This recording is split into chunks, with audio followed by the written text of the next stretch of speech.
तुम सिर्फ बसर हो या नूर खुदा हो, तुम आखिर क्या हो या नबी, तुम आखिर क्या हो।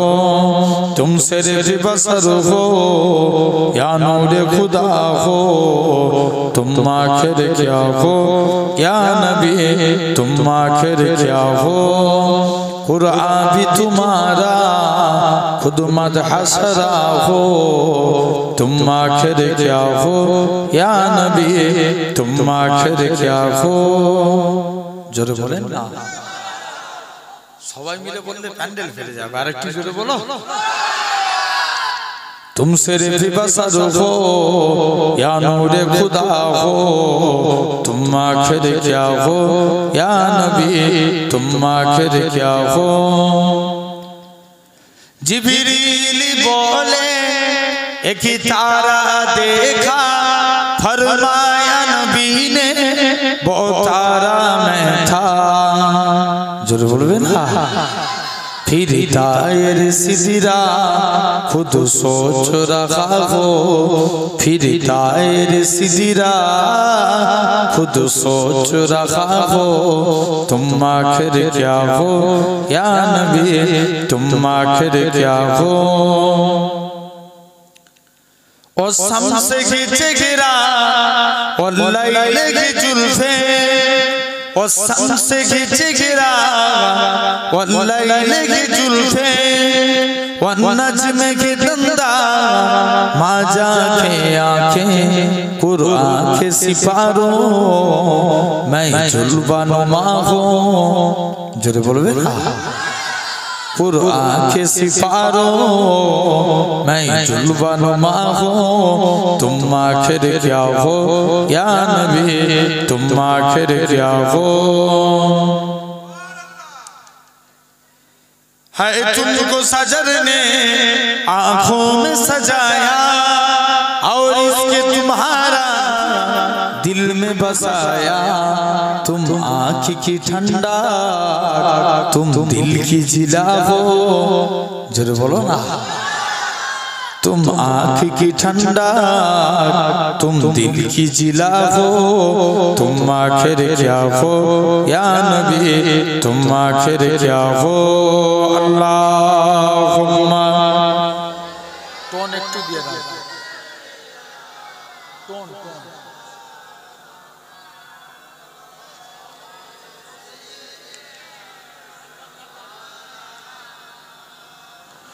লক্ষ তারার মাঝে তুমি একটি তারা, যার লাগি পাগলি বসুন্ধরা। আলোক রোশনীতে যার হয় উজালা, আলোক রোশনীতে যার হয় উজালা। তিনি আমার কামলিওয়ালা, কামলিওয়ালা। আরেকটু জোরে হবে না। লক্ষ তারার মাঝে তুমি একটি তারা, যার লাগি পাগলি বসুন্ধরা। আলোক রোশনীতে যার হয় উজালা, আলোক রোশনীতে যার হয় উজালা। তিনি আমার কামলিওয়ালা, কামলিওয়ালা। তিনি আমার কামলিওয়ালা, কামলিওয়ালা।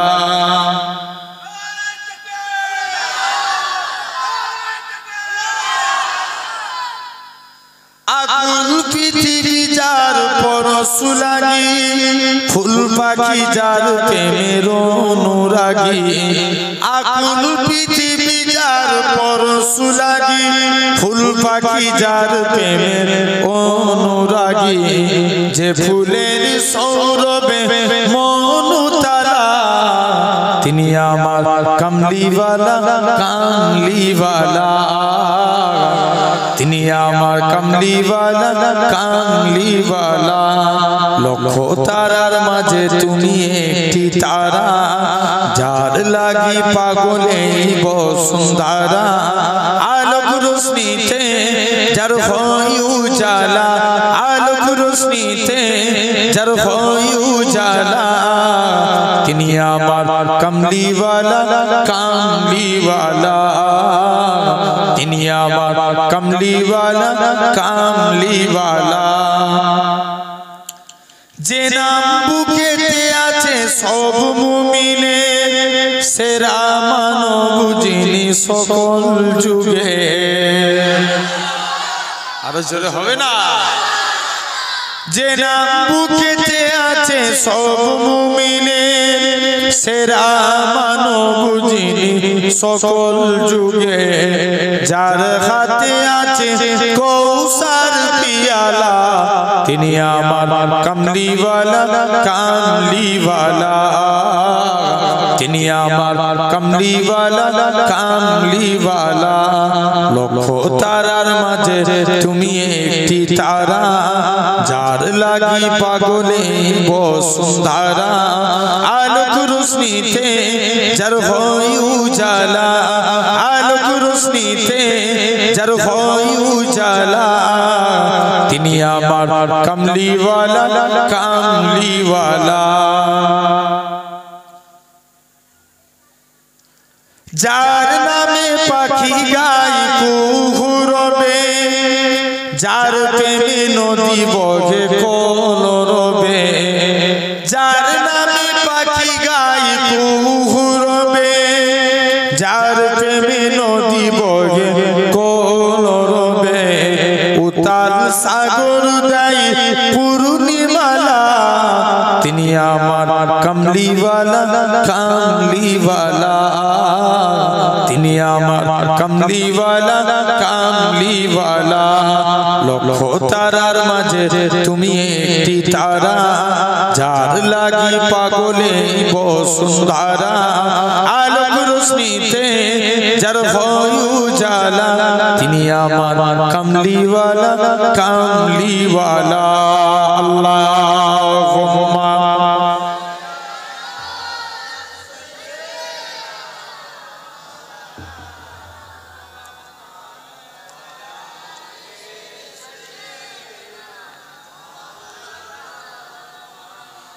আল্লাহ তুমি কত মহান কত ভালো বন্ধু প্রাণে তুমি মনে তুমি তুমি দয়ার সিন্ধু নাই কেহ নাই ত্রিভুবনে তোমারই সমান তুমি রহমান তুমি মেহেরবান আর একটু জোরে হবে না তুমি রহমান তুমি মেহেরবান দয়ালু তুমি তুমি বিদাতা তুমি তো মাবুদ তুমি যে দাতা দয়ালু তুমি তুমি বিদাতা তুমি তো মাবুদ তুমি যে দাতা অন্য যুগাও খোদা পেলে মিঠা পানি তৃষ্ণা পেলে অন্য যুগাও খোদা পেলে মিঠা পানি তৃষ্ণা পেলে আমি গাই তোমার গুণগান তুমি রহমান তুমি মেহেরবান তুমি রহমান তুমি মেহেরবান খালিক তুমি মালিক তুমি হাবিব তুমি অন্তর্যামী খালিক তুমি মালিক তুমি হাবিব তুমি অন্তর্যামী পাপে ভরা এই জগতে নাইকো গতি তুমি বিনে পাপে ভরা এই জগতে নাইকো গতি তুমি বিনে আমি গাই তোমার গুণগান তুমি রহমান তুমি মেহেরবান তুমি রহমান তুমি মেহেরবান আল্লাহুম্মা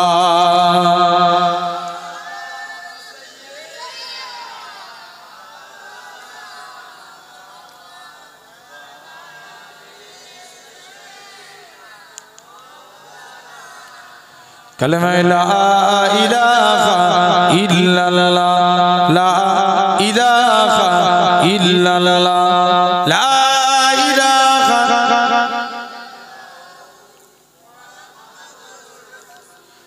লা মাকসুদা ইল্লাল্লাহ লা মাওজুদা ইল্লাল্লাহ লা মাকসুদা ইল্লাল্লাহ লা মাওজুদা इल्लल्लाह ला मतलूबा इल्लल्लाह ला महबूबा इल्लल्लाह ला इलाहा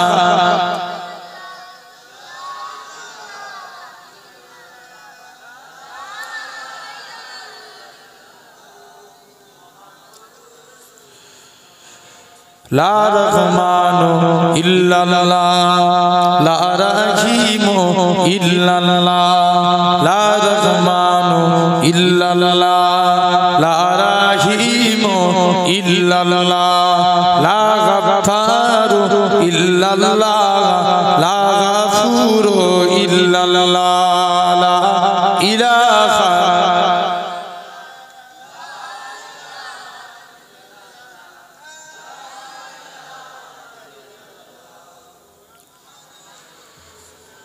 क़ाल अल्लाहु तआला फ़ी कलामिल मजीद वल फ़ुरक़ानिल हमीद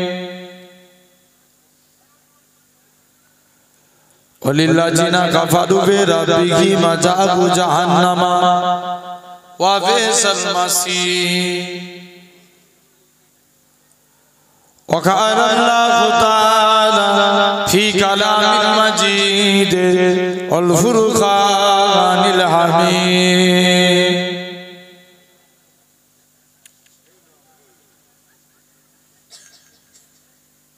منها خلقناكم وفيها نعيدكم ومنها نخرجكم تارة أخرى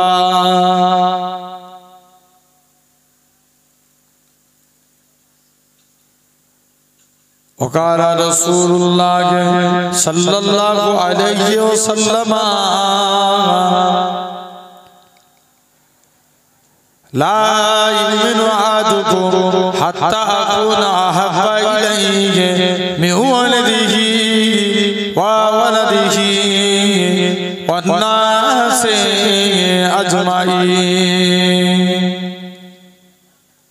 प्यारे हाजिरान मजलिस उपस्थित এই মাহফিলে বসে থাকা বয়োজ্যেষ্ঠ আমার মুরব্বিয়ান চাচাজান সমবয়স্ক ইয়াং জেনারেশন যুবক তরুণ ভাইরা পর্দা আড়ালে উপস্থিত আমার মা ও বোনেরা সদ্য এলাকার মসজিদের ইমাম সাহেব সম্মানিত আল্লাহ পাকের নামাজি বান্দা বোনেরা সকলকে জানাই পিন্নগর শরীফের পক্ষ হতে আপনাদেরই পীরের আওলাদ আপনাদের জানাই আন্তরিক সালাম মোবারকবাদ খিদমতে আপনাদের এসেছি দোয়া নেওয়ার উদ্দেশ্যে আল্লাহ পাকের দ্বীন ইসলামের খিদমত তথাপিও আমরা দেখতে পাচ্ছি আমরা এই জায়গায় ছিরাতের ফুলের উপরে বসে আছি আমার আল্লাহ চাইলে পারে একদিন আল্লাহ আপনাদিগকে জান্নাতি সিংহাসনে বসাবে আরেকটু জোরে বলা গেল না জেনে রেখে দেন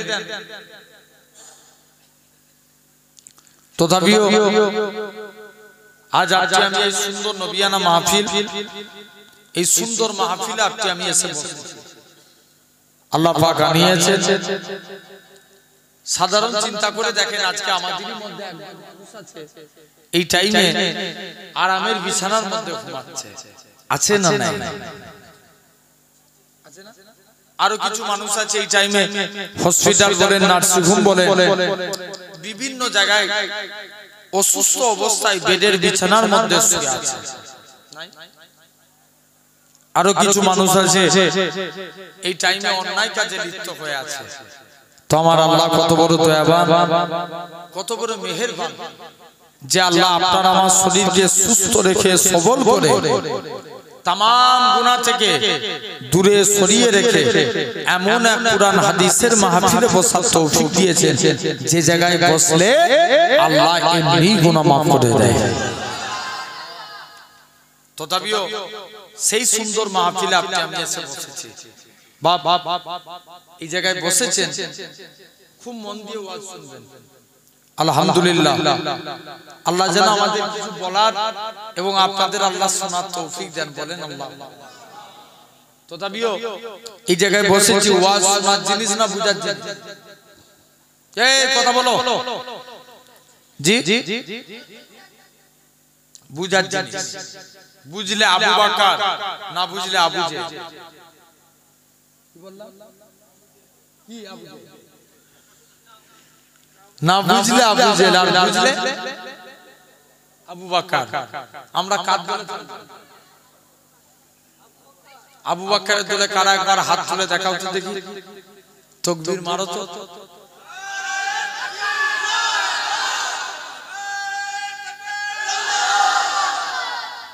আলহামদুলিল্লাহ। জেনে রেখে দেন, এই যে হাত তুললাম এটা দেখলো কে? জোর করে বলো। সওয়াব দেওয়ার মালিক কে? আল্লাহ। কিয়ামতের দিন যদি আল্লাহ এই হাত তোলা কবুল করে নেয়, জানবেন এটার ওসিলায় আল্লাহ নাজাত দিয়ে দিবে। মন কোন দিকে আছে এদের? জোরে বলো সুবহানাল্লাহ। মুসা নবী আল্লাহকে একদিন জিজ্ঞেস করছে, আল্লাহ আমি দেখতে চাই দুনিয়ার জমিনের সবথেকে গুনাহগার মানুষকে। আল্লাহ বলছে, মুসা তুই ওই রাস্তায় দাঁড়া, যে প্রথমে হেঁটে হেঁটে যাবে সে হবে গুনাহগার। মুসা নবী বলছে, আল্লাহ আমি নেককারকে দেখতে চাই। আল্লাহ বলছে, মুসা তুই ওই রাস্তাতে দাঁড়া, যে রিটার্ন ফিরে আসবে সে হবে নেককার। মুসা নবী কনফিউজ, আল্লাহ এটা কেমন করে সম্ভব? মুসলমান ওরা ছেলে মেয়েরা, বাবা তরুণেরা, হে নবী প্রেমিকেরা, আমার আল্লাহ জানিয়েছিলেন হে আমার কালিমুল্লাহ, হে আমার নবী মুসা, ওই বান্দাটা যখন রাস্তা দিয়ে হেঁটে হেঁটে যাচ্ছিল, তার ছেলেখানা বলতে লাগে, আব্বা জান দুনিয়া বড় না প্রথম আসমান বড়। বাবা জবাব দেয়, বাবা ছেলে দুনিয়ার থেকে প্রথম আসমান বড়। ছেলে আবারও বলে, ও জনমদাতা বাবা, প্রথম আসমান বড় না দ্বিতীয় আসমান? দ্বিতীয় আসমান বড়। দ্বিতীয় আসমান বড় না তৃতীয় আসমান? তৃতীয় আসমান বড়। এরকম ভাবে সাত তবক আসমান বড়। ছেলে আবারও বলে, আব্বা জান সাত তবক আসমানের থেকে কি বড়? বাপ খানা জবাব দেয়, বাবা ছেলে সাত তবক আসমানের থেকে আমি তোর আব্বা আমার গুনাহ খানা বড়। ছেলে আবারও বলে, ও জনমদাতা বাবা, আপনার গুনাহ থেকে কি বড়? বাপ খানা জবাব দেয়, বাবা ছেলে আমার গুনাহ থেকে আমার আল্লাহ পাকের দয়া, আল্লাহর রহমত খানা বড়। এই নওজোয়ান যুবকেরা, আমার আল্লাহ জানিয়েছিলেন হে আমার কালিমুল্লাহ, হে আমার নবী মুসা, আমি আল্লাহ পাক তার এতটুকু কথাকে কবুল করে নিয়েছি। আমি আল্লাহ কবুল করে নিয়ে আমার বান্দাটা জীবনের পাখার পাখার গুনাহটাকে আমি আল্লাহ ক্ষমা করে দিয়েছি।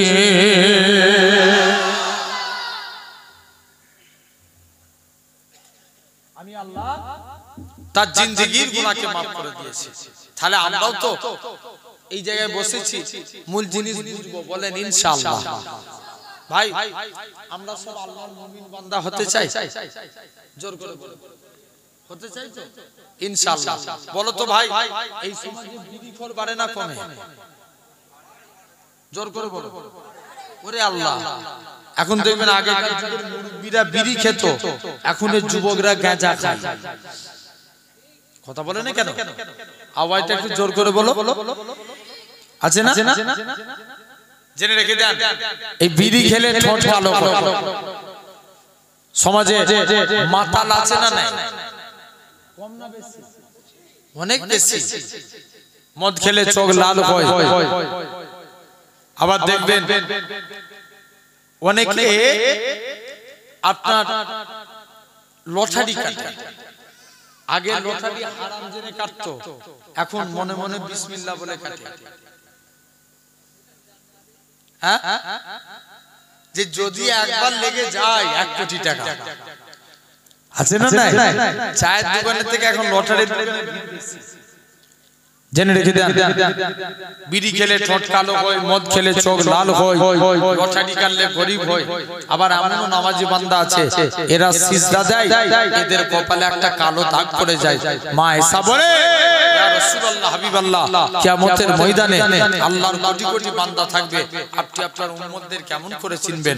আল্লাহ রাসূল বলছে বিবি আয়েশা, যারা আমার প্রকৃত উম্মত হবে তাদের চেহারা দিয়ে আমি রাসূলুল্লাহ আমার নূরের জ্যোতি জ্বলতে থাকবে। দেখবেন নবীর দুইজন সাহাবী ছিলেন, নাম আম্মার আর আমির। দুজন মিলে নবীর কাছে গেছে, হুজুর আমরা জিহাদের ময়দানে যেতে চাই। আল্লাহর নবী অনুমতি দিয়ে দিলেন, যাও জিহাদের ময়দানে চলে যাও। আল্লাহ একজন ওলি বান্দা ছিলেন, যেনার নাম ছিল হযরতে হাবিবে আজমি রাহমাতুল্লাহ। হুজুরের স্ত্রীটা খুব কড়া মেজাজের ছিল, কড়া। এক একজন স্ত্রী আছে বিরাট কড়া, আছে না? নাই। নবী বলছেন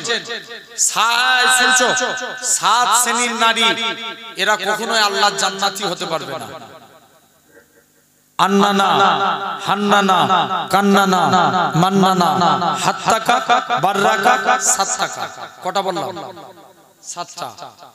দেখবেন অনেক স্ত্রী আছে, স্বামী ইনকাম করে স্ত্রীর হাতে টাকা দেয়, স্ত্রীতে নাশকরগুজারি করে। কথা বলে না কেন? আছে না? নাই। অনেক সমাজে অনেক স্ত্রী আছে স্বামীকে ঘুরিয়ে মার দেয়। এটা আমার কথা না, হাদিস শরীফ। নবী বলছে ওই সমস্ত নারীরা জাহান্নামী। অনেক স্ত্রী আছে স্বামীকে দিয়ে খেদমত করায়, আছে না? অনেক স্ত্রী আছে স্বামীর মুখে মুখে তর্ক করে। জেনে রেখে দেন, নবী বলছেন এই সমস্ত নারীরা কখনোই আল্লাহর জান্নাতি হতে পারবে না।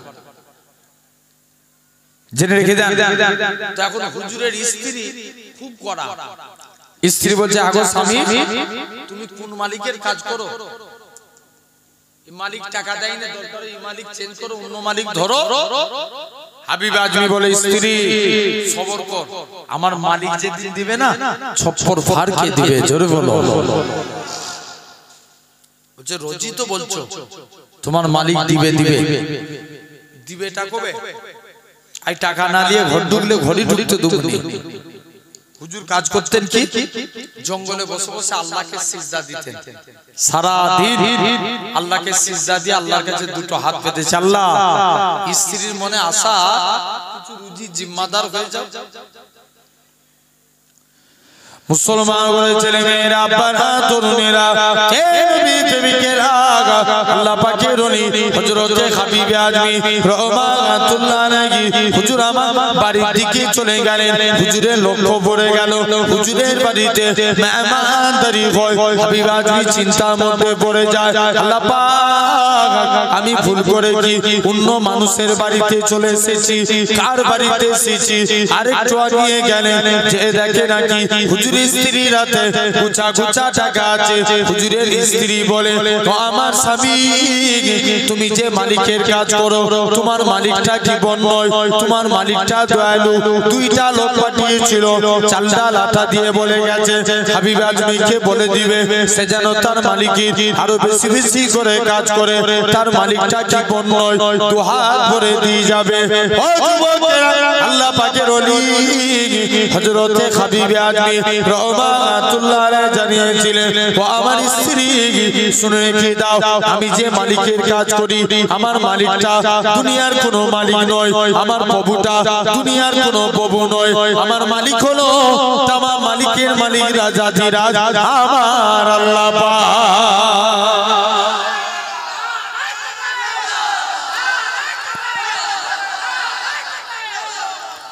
মুসলমান ঘরে ছেলে মেয়েরা, বাবা তরুণেরা, এদিকে নামাজের প্রতি মহব্বত দেখেন। আল্লাহ নবী 2জন সাহাবী ছিলেন, হযরতে আম্মার আর আমের।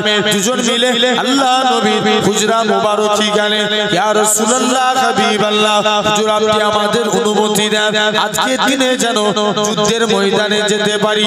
আল্লাহ নবী অনুমতি দিয়ে দিলেন। হযরতে আম্মার জিহাদের ময়দানে কাঠ দিয়ে দাঁড়িয়ে আছেন। হযরতে আমের বলে, আল্লাহ আল্লাহ পাক আমার তো জিহাদের ময়দানে গা দিয়ে দাঁড়িয়ে আছে, আমি আমের আগে কেমন করে নামাজ পড়ি? না না না না, আমি আমের ঘুমিয়ে ঘুমিয়ে কাটাবো না। হযরতে আমের নামাজে দাঁড়িয়ে গেলেন, আল্লাহ নবী সাহাবী হযরতে আম্মার গাদ্দায় হযরতে আমের নামাজ পড়ে। ও যুবকেরা, একখানা কাফের এসে হযরতে আমের এরকম ভাবে শরীরে বিদ্ধ একটা তীর মারলো, আমের ডান পায়ে বিদ্ধ হলো। আমের নামাজ ছাড়ে না। আর একটা কাফের এসে আমের বাম পায়ে মারে, আমের নামাজ ছাড়ে না। আল্লাহ নবী সাহাবী হযরতে আমের বলে, এ রাসূলুল্লাহ সাহাবীরা, আমি আমের নামাজ ছাড়বো না। হযরতে আমের নামাজ ছাড়ে না। আম্মার এসে বলে, ভাই আমের রে, তুমি নামাজ ছেড়ে দাও, কেননা আজকের দিনে কাফেররা তীর মেরে মেরে তোমাকে শহীদ করে দিবে। অনেকক্ষণ পরে হযরতে আমের নামাজ থেকে পারে গলে হযরতে আম্মারকে ডেকে বলে, ভাই আম্মার, আমি যখন নামাজ পড়তে দাঁড়িয়েছিলাম মনে মনে নিয়ত করেছিলাম মক্কার কাফেররা যদি আমায় তীর মেরে মেরে হত্যা করে দেয়, তথাপিও আল্লাহর কসম নবীর নামাজ ছাড়ব না। ভাবে তাহলে আমাদেরকে নামাজ পড়তে হবে, বলেন ইনশাআল্লাহ। জোর করে বলেন, আল্লাহ কবুল করে নেন, বলেন আল্লাহুম্মা আমিন। তো আসেন আমরা একটু মুমিন বান্দা হতে চাই। কারা কারা রাজি? একবার কষ্ট দিচ্ছি, হাত তুলে দেখান, বড় করে তুলে রাখেন না বাপ। কি হতে চাই? মুমিন বান্দা। তাকবীর দেন, নারে তাকবীর, জোরে দেন নারে তাকবীর। আর একটা তাকবীর আমি আর জুনাইদ ভাই পশ্চিম বাংলায় প্রচার করছি, যেটা কি নারে মুস্তাফা। আপনারা বলেন মারহাবা মারহাবা, জোরে দেন তো দেখি, নারে মুস্তাফা। পাওয়ারফুল দিয়ে মারহাবা মারহাবা, নারে মুস্তাফা। হাত নামান, নারে মুস্তাফা, নারে মুস্তাফা, নারে তাকবীর। আলহামদুলিল্লাহ। জেনে রেখে দেন। আছেন ভাই মুমিন, শুনছো, মন দিয়ে শুনবেন। মুমিন বান্দা হতে গেলে এক নাম্বার আগে জবানের হেফাজত করতে হবে। কিসে? জবানের। দেখবেন এখন আমাদের জবানের হেফাজত হয়, এক একজন গালিগালাজের মাস্টার, কথা বলে না, আছে না? আরে হ্যাঁ না বলুন রে ভাই, আছে না? নাই আছে। দেখবেন এটা কি মহব্বতী পাড়া? তো মহব্বতী পাড়া, এই মহব্বতী পাড়ায় দুটো যুবকের ঝগড়া লাগলো, দেখবেন এক একজনের মুখ থেকে 15-20 কোয়ালিটি গালিগালাজ সব শিখেও রেখেছে, জেনে রেখে দেন। অনেকে আবার আছে না? নাই। আমার ওই সাইডে একদিন রাস্তা দিয়ে আমি যাচ্ছি, দেখছি ছোট ছেলে একজনকে 1.5 ব্যাটারি বলে দিয়ে ছুটে পালিয়ে গেল। একটু গালিগালাজ করছে, এরা হই হই করে নাচছে। আমি তারপরে দেখে ডাক, ব্যাপারটা কি? বলছে কি 1.5 ব্যাটারি বললেই রেখে দেয়। যে ভালো নাম, ওর ভালো নাম রেজাবুল, ওকে ডাকছে 1.5 ব্যাটারি। কি নাম? কথা বলে না। এই সমাজে এরকম আছে না? নাই। দেখবেন আমি পশ্চিম মেদিনীপুরে এক জায়গায় দাওয়াত দিয়েছি, এক লোকের ভালো নাম আফসার, তাকে ডাকে ফাটা বলে। কি নাম? ডাক নাম কি? ফাটা। জেনে রেখে দেন। এরকম ভাই জেনে রেখে দেন। তথাপিও আমাদের ওখানে এক ছেলের নাম হাসান, তাকে ডাকে লেলা বলে। কি? জেনে রেখে দেন। কথা এই কারণে মুখ খারাপ করা যাবে? খবরদার, আল্লাহ কবুল করে নেন। এই সমাজে নাম খারাপ করে মানুষকে জ্বালিয়ে অস্থির করে ফেলে। জেনে রেখে দেন। কদিন আগে একটা ভিডিও ভাইরাল হয়েছিল, এক বুড়িকে 63 বললেই রেখে যেত। কি নাম? 63 দেখেছেন না ভাই? তাহলে জবানের হেফাজত করা লাগবে, বলো ইনশাআল্লাহ। নবীর এক সাহাবী ছিলেন, তার 2টা সমস্যা। এক নাম্বার এই শুনছো মদ খেত, 2 নাম্বার জিনা করত। কটা সমস্যা কথা বলেন? দুটো। নবীর কাছে গেছে সাহাবাদের, শুনছো ভাই, সাহাবাদের যত সমস্যা হতো কার কাছে যেত? বলো বলো বলো বলো। নবীর কাছে যত সমস্যা। এক সাহাবী মেয়ের বিয়ে দিবে, দেখবেন আমার এলাকায় সিস্টেম আছে, মেয়ের বিয়ে দিলে হাতে কি করতে হয় না? বিয়ের পরে মেয়েরা হাতে কি পরে? চুড়ি পরে। স্বামী মরে গেলে চুড়ি ভেঙে দেয়। আরবের সিস্টেম, বিবাহের পর নারীরা গায়ে আতর মাখে। কি মাখে? আতর। এখন নবীর আব্বা আব্দুল্লাহ ইন্তেকাল হয়েছে, আমিনা পেটে দুজাহানের বাদশা আমিনার শরীর দিয়ে এমন খুশবু বেরোয় গোটা মক্কার জমিনে ছড়িয়ে যায়। সবাই মিলে বলছে, আমিনা তুমি কোথা থেকে খুশবু পাও? আমিনা বলে, এটা আমার খুশবু না আব্বা, এটা আমার পেটের খুশবু। আব্বা আমি আমিনা যখন বাড়ি থেকে বের হই, আকাশের মেঘগুলো আমাকে ছায়া করে নিয়ে যায়। আরো চিল্লে বলা গেল না? আব্বা শুধু তাই নয়, আমি মরুভূমির উপরে পা রাখতে দেরি, বালি ঠান্ডা হতে দেরি হই না। আমি আমিনা পাথরের উপরে পা রাখি, পা রাখতে দেরি, পাথর ঠান্ডা হতে দেরি হই না। আমি আমিনা কুয়ার কাছে চলে যাই, অটোমেটিক কুয়ার পানি নিচে থেকে উপরে উঠে যায়। আব্বা শুধু তাই নয়, যেদিন থেকে আমার পেটে বাচ্চা আসে, ঘরের দেয়ালগুলো আমায় সালাম দেয়, মা আমিনা তুঝে সালাম। জোরে বলে। ও কি মহব্বত দেখে, জেনে রাখে।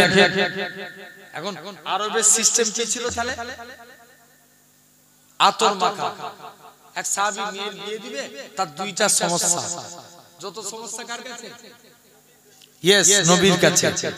সাহাবী বলছে, হুজুর মেয়ের বিয়ে দেব, একটু আতরের প্রয়োজন। আল্লাহ নবী বলছে, এই ব্যাপার, যাও বাড়ি থেকে একটা শিশি নিয়ে আসো। নবী ঘেমে গেলেন, ঘামগুলো শিশির মধ্যে ভরে দিয়ে বলছে, যাও বাবা এই ঘামগুলো নিয়ে যে তোমার মেয়ের শরীরে মাখিয়ে দাও। এখন নবী বলেছে, নবী ঘামগুলো নিয়ে যে সাহাবারা এখন মাখিয়ে দিয়ে, যাও নবীর দরবারে যে মাখিয়ে দিয়ে। এখন মেয়ের শরীরে মাখিয়ে দিয়েছে, যেই মাখিয়ে দিয়েছে মেয়ের শরীর থেকে মুসকে আম্বরের থেকেও বেশি খুশবু চালু হয়ে গেছে। জেনে রেখে দেন। এখন একটা সমস্যা মিলল, হুজুর মেয়ের বিয়ে দেব, একটু আতরের প্রয়োজন। আতর মিটে গেছে, হুজুর একটু টাকার প্রয়োজন। আল্লাহ নবী বলছে, এই ব্যাপার, চলে যাও আমার উসমান গানির কাছে যাও। কার কাছে যাবে? উসমানের কাছে। উসমান যে উসমানের কাছে দান চাইতে যায়, যে দেখে উসমান গানি পিঁপড়ের মুখ থেকে খাবার সরাচ্ছে। কার মুখ থেকে? পিঁপড়ের মুখ থেকে। সাহাবী লজ্জায় বাড়ি চলে এসেছে, নবীর কাছে আর দান চায় না। কি ব্যাপার হুজুর? উসমানের কাছে দান চাইতে গিয়েছিলাম, লজ্জায় চাইনি। কেন রে? হুজুর যে লোক পিঁপড়ের মুখ থেকে খাবার সরায়, সে আমায় কি দান করবে? আল্লাহ নবী বলছে, আবার যা। দ্বিতীয় দিন পাঠিয়েছে, যে দেখে উসমান গানি বস্তা থেকে এই যে তুলো ঝরে না, তুলো উড়ে যায়, ওগুলো ধরে ধরে বস্তায় ভরে। দ্বিতীয় দিনও নবীর কাছে এসে হাজির, হুজুর উসমানের কাছে চাইবে। কেন রে? যে লোক পিঁপড়ের মুখ থেকে খাবার সরায়, বস্তা থেকে তুলো উড়ে যায়, তুলোগুলো ধরে ধরে বস্তায় ভরে, ও লোক আমায় কি দান করবে? আল্লাহ নবী বলছে, উসমানকে ডেকে নিয়ে আয়। স্বাভাবিক আমরা হুজুর এলে দোয়া চাই না, যে হুজুর একটু দোয়া করেন, আল্লাহ যেন আমাদের রুজিতে বরকত দেয়। কথা বলেন, দোয়া চাই না? চাই না? চাই। আর উসমান গানি নবীর কাছে যে দোয়া চাইছে, হুজুর আপনি আমার জন্য দোয়া করুন, আল্লাহ যেন আমার রুজি কমিয়ে দেয়। কি কমিয়ে দেয়? রুজি কমিয়ে দেয়। আল্লাহ নবী বলছে, উসমান তুমি কি আমল করো? বলছে, হুজুর আমি যখন ভাত খাই না, একটা ভাত যদি জমিনায় পড়ে যায়, ওটাকে আবার তুলে খেয়ে নেই। সবাই মিলে পিছনের ভাইগুলো একটু জোরে বলো। ভাই আমরাও তাহলে এই হাদিস থেকে কি শিক্ষা পেলাম?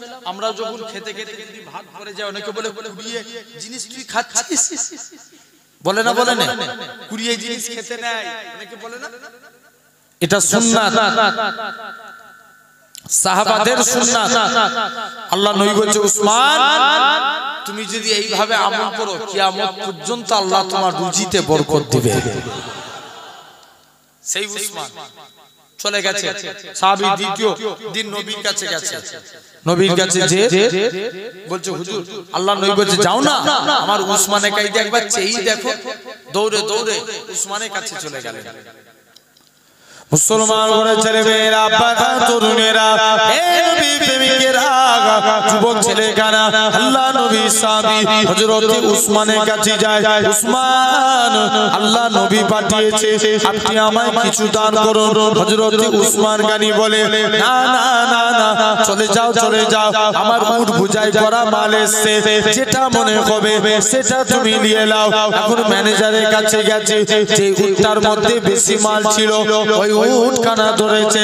ম্যানেজার বলে, না না না না, এটা মানা যাবে না।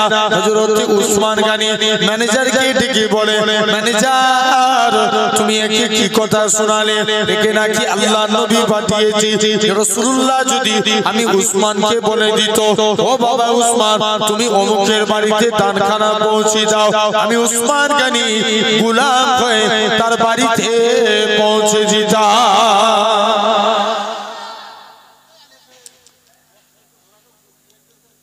জেনে রেখে দেন, খবরদার।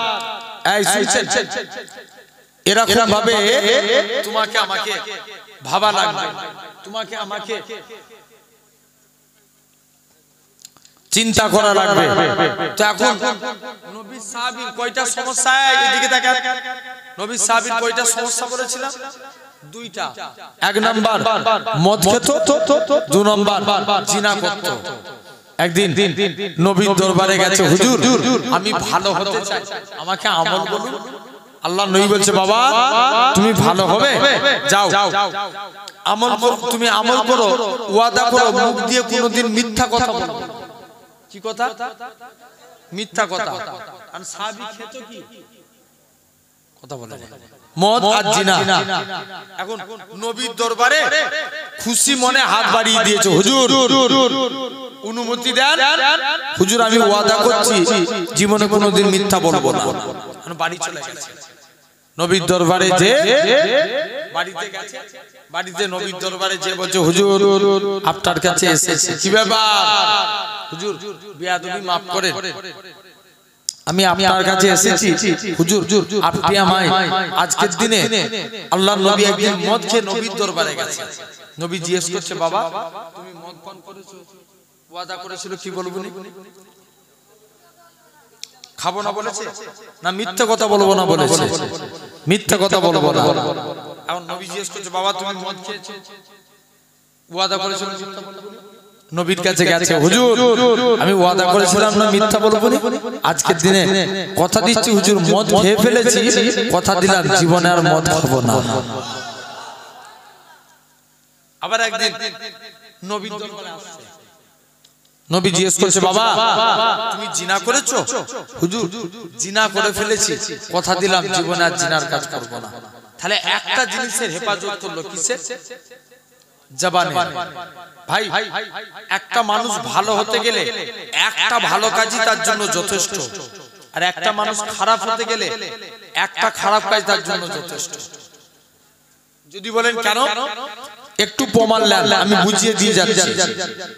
এই ভালো কাজ করলাম, মানুষটা মিথ্যা কথা বলবো না ওয়াদা করলো, মানুষটা পরিবর্তন হয়ে গেল। এক দেশে এক আল্লাহর ওলি ছিলেন, আল্লাহর ওলি। ওই দেশে তিন ভাই, কটা ভাই? তিন ভাই, তাদের একমাত্র বোন। তিন ভাই একটু বিদেশে যাবে, মনে মনে করছে আল্লাহ বোনকে কোথায় রেখে যাব, কিন্তু এই যুবতী মেয়ে ছেলে যেখানেই রেখে যাব মানুষ অন্যায় কাজে লিপ্ত হয়ে যাবে, হ্যাঁ কি না? তাহলে কোথায় রেখে যাওয়া যায়? তিন ভাই মিলে অনেক ব্রেন খেলিয়ে সিলেক্টেড করলো অমুক জায়গায় একটা যুবক আল্লাহর ওলি আছে, তার কাছে রেখে যায়। তিন ভাই মিলে, মন দিয়ে শুনবেন কিন্তু, তিন ভাই মিলে যুবক আল্লাহর ওলির কাছে গেল। যে বলছে যুবক তোমার কাছে আমাদের বোনকে রেখে যেতে চাই। বলছে মাথা খারাপ, মেয়ে রাখবো না? মেয়ে রাখা মানে অন্যায় কাজে লিপ্ত হওয়া। তোমাদের বোনকে আমি আমার কাছে রাখতে পারি না, তুমি নিয়ে চলে যাও। তিন ভাই মিলে বোনকে কি করলো আপনার? বলছে না, আপনার কাছেই আমরা রাখবো। বলছে না, আমি রাখবো না। যখনই তিন ভাই অনেক রিকোয়েস্ট করে বলে একটা শর্তে রাখতে রাজি। কি শর্ত? যে আমার দুইটা রুম, একটা রুমে তোমার বোন থাকবে আর একটা রুমে আমি থাকবো। আমি আমার খাবারের যখন টাইম হবে থালাতে খাবার দিয়ে দেবো, তোমার বোন দরজা থেকে বার হয়ে এসে আমার দরজা থেকে খাবার নিয়ে যাবে। বলছে ঠিক আছে। তিন ভাই তাদের বোনকে যুবক আল্লাহর ওলির কাছে রেখে দিয়ে বিদেশ সফরে চলে গেল। শুনছেন, অনেক দিন বিদেশ সফরে গেল। বিদেশ সফরে যাওয়ার পর এখন ইবলিস দেখবেন ভালো মানুষদেরকে ভালো দিক দিয়ে খারাপ করে, হ্যাঁ কি না? ইবলিস একদিন যে বলছে তুমি আজকের দিনে বলো কালেকশন এসো, চলো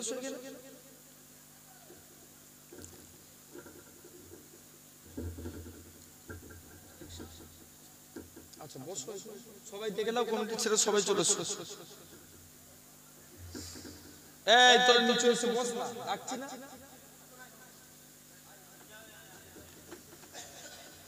জেনে রেখে দেন।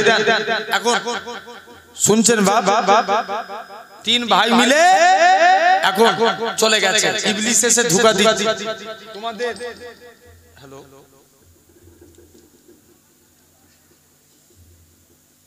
আচ্ছা আমার মায়েরা, মায়েদের প্যান্ডেল একটু সামনের দিকে আগিয়ে আসেন, সামনের দিকে আগিয়ে আসেন। আর এরা তো কসম খেয়ে দাঁড়িয়ে আছে, জীবনে আমরা মজলিসে এসে বসবো না।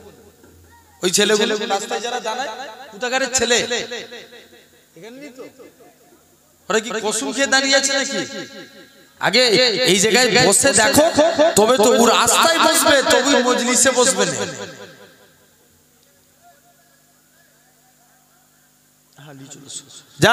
এরকম ভাবে তিন ভাই এখন ইবলিস এসে ধোঁকা দিচ্ছে। তুমি ওই মেয়েটার বাড়িতে যাও, মেয়েটা বেপরদাহীন ভাবে তোমার কাছে এসে, এখন তিন ভাই মিলে ওই যুবক আল্লাহর ওলি মেয়েটার বাড়িতে খাবার পৌঁছাতে যেতে, আবার ইবলিস এসে ধোঁকা দিচ্ছে, মেয়ে তোমার অন্তর তো পাক, তুমি মেয়েটার সঙ্গে কথা বলো না, তার তো সুবিধা অসুবিধা থাকতেই পারে। যুবকটা কথা বলতে বলতে এক পর্যায়ে ওই যুবকের সঙ্গে মহিলার প্রেম শুরু হয়ে গেল। তারা উভয়ে জিনার কাজে লিপ্ত হলো। জিনার কাজে লিপ্ত হয়ে মেয়েটার পেটে একটা বাচ্চা চলে আসলো। এখন যেই বাচ্চা চলে আসছে, ইবলিস এসে ধোঁকা দিচ্ছে এই মেয়েটাকে মেরে দাও, নালে এর ভাইরা এলে তোমাকে শেষ করে দিবে, তোমার মান সম্মান থাকবে না।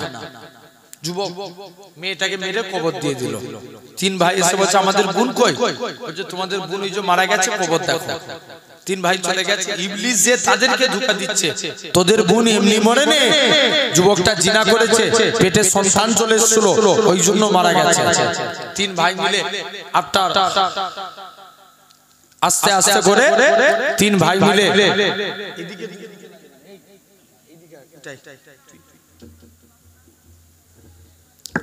তিন ভাই মিলে আপনার কি করেছে, আপনার আস্তে আস্তে করে তিন ভাই মিলে রাজার দরবারে বিচার দিয়েছে। রাজা বলছে বিচারের সিদ্ধান্ত হলো এই যুবকের ফাঁসি দেব। যেই ফাঁসি দিতে যায়, যে দেখে ইবলিস বলছে একবার আমাকে সিজদা দে, আমি তোকে বাঁচিয়ে দেব। যেই সিজদা দিতে যায়, যুবকটা ইবলিসকে সিজদা দিয়ে ফেললো। ওই অবস্থায় কাফের হয়ে ফাঁসি হয়ে মারা গেল। তাহলে একটা খারাপ কাজ মানুষকে কি করে দেয়? কথা বলে পুরো শেষ করে দেয়। তাহলে এক নাম্বার আল্লাহর মুমিন বান্দা হতে গেলে জবানের হেফাজত করব। দুই নাম্বার মানুষকে ভালো কাজে যুক্তি দিবেন। কি কাজে? ভালো কাজে। কেউ যদি বিড়ি খায় বলবো খা, কথা বলে কি করব তাকে মানা করব কেউ যদি মেয়ে নিয়ে ঘুরে থাকে কি বলবেন মানা করবেন অসৎ কাজের নিষেধ করেন সৎ কাজের আদেশ করেন নবীর কন্যা ছিলেন ফাতেমা ফাতেমার এক বান্ধবী ছিল ইহুদির মেয়ে কার মেয়ে ইহুদির মেয়ে ইহুদি তার মেয়ের জন্য বিয়ে ঠিক করেছে বলছে ফাতেমা মেয়ে বলছে আব্বা আমার একদিন সময় চাই আমি যে আপনাকে ডিসিশন জানাবো বিয়ে করব কি করব নি কতদিন সময় চাই একদিন বাপের কাছে একদিন সময় নিয়ে মেয়ে ছেলে মনে মনে করছে আমি যার কাছে যাই সেই আমাকে খারাপ যুক্তি দেয় তবে নবী কন্যা ফাতেমার কাছে গেলে ফাতেমা সব সময় আমায় ভালো যুক্তি দেয় জোরে বলে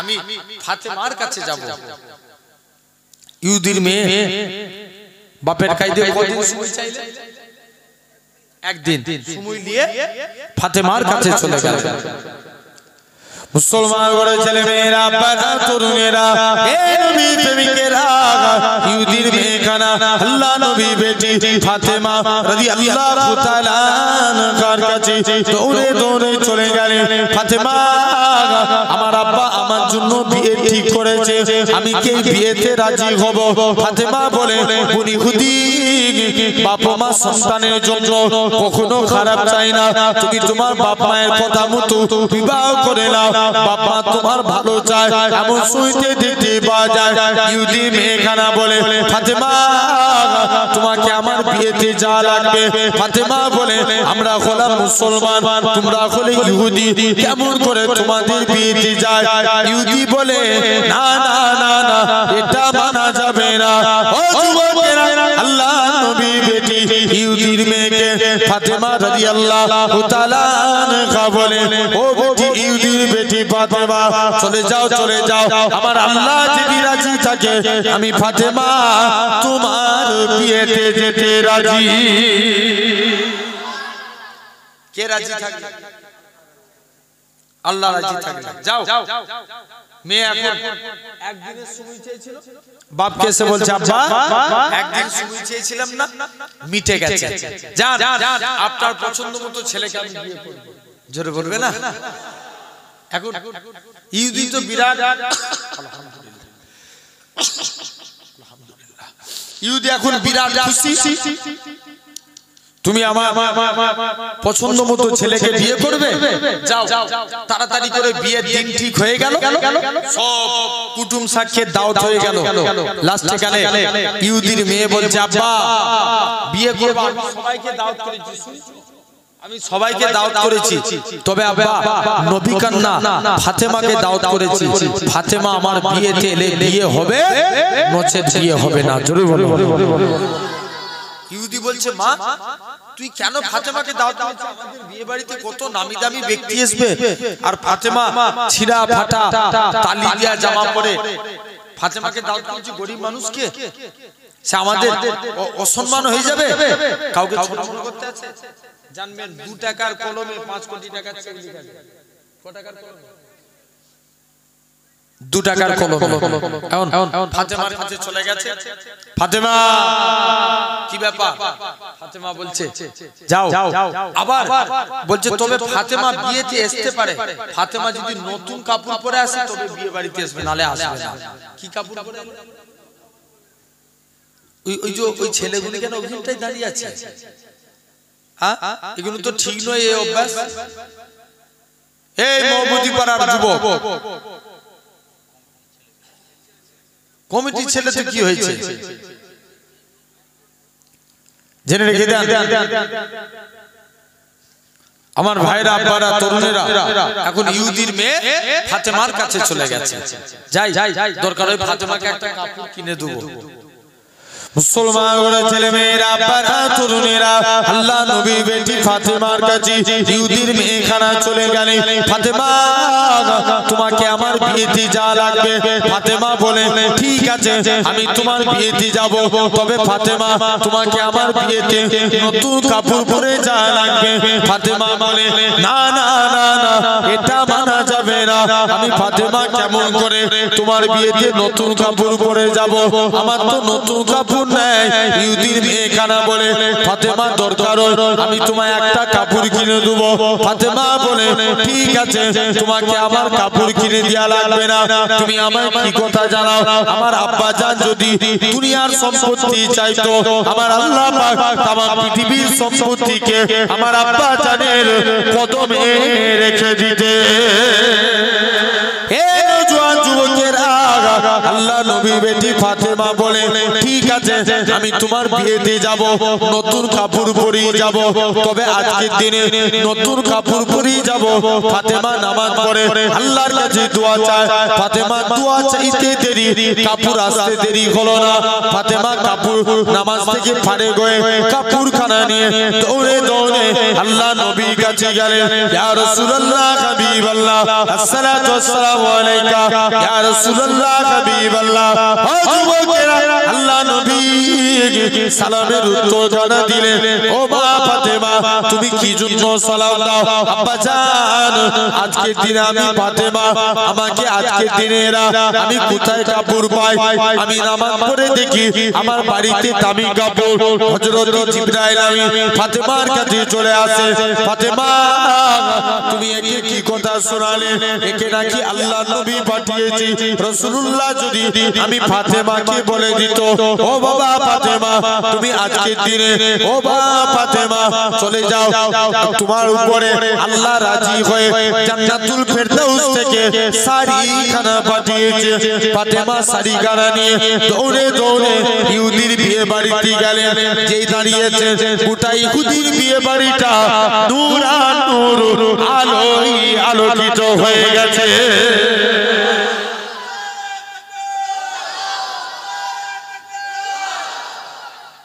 গোটা বিয়ে বাড়িটা আলোকিত দেখবেন মেয়েরা কারো জিনিস দেখলে লোভ লেগে যায় হ্যাঁ কি না ফাতেমাকে বলছে ফাতেমা তুমি এই শাড়ি ফাতেমা বলছে দোকানের নাম বললে তোরা পাবি না খুঁজে কি করতে হবে বলো যত দাম লাগে দেব ফাতেমা বলছে এই শাড়ি কিনতে গেলে আগে কলেমা পড়ে মুসলমান হতে হবে একসঙ্গে 400 ইহুদির মেয়ে ফাতেমার হাতে হাত দিয়ে ঈমানের কালেমা পড়ে মুসলমান হয়ে গেল ও ব্যাস এই দুটো পয়েন্টই থাক আবার আল্লাহ যদি কখনো আনাই ইনশাআল্লাহ আবার অন্য বিষয় নিয়ে এবং ডিসকাস আরো আলোচনা হবে যতটুকু কারণ দুটোর মধ্যে শেষ হয়ে যাবে তাই তো জেনে রেখে দেন তার উপরে আবার একটা দায়িত্ব আছে বাপ এসেছি এবার একটু জোর না বলবো তখন